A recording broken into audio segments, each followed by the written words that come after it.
افرحوا يا جمهور الاهلي، بشرى ساره الجمهور النادي الاهلي في ماتش اورلاندو ده رسميا عوده نجم الفريق من الاصابه. مره بتيجي تقول بشرى ساره وخبر حلو وتقوم رزاني الخبر الحلو في الاخر يبقى فيه كوارث. لا يا عم مش مصدقك والله، زي ما بقول لك كده خبر اول ما تسمعه هتزقطط على طول. طب ايه هو الخبر ده؟ ان شاء الله امسك نفسك كويس، رسميا عوده وسام ابو علي الى قائمه النادي الاهلي قدام اورلاندو. تمسكني من ايدي اللي بتوجعني.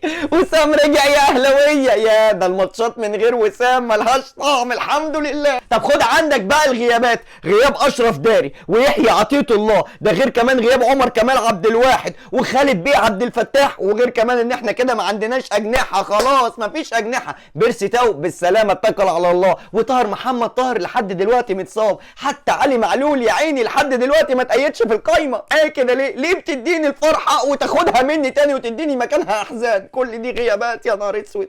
طب كولر كويس ولا هو كمان متصاب؟ هنعمل ايه طيب؟ ما قدامناش بقى غير الحل اللي احنا بنلجأ له كل مره، ندعي في الكومنتات ان الاهلي يكسب اورلاندو ونصعد من المجموعات في المركز الاول.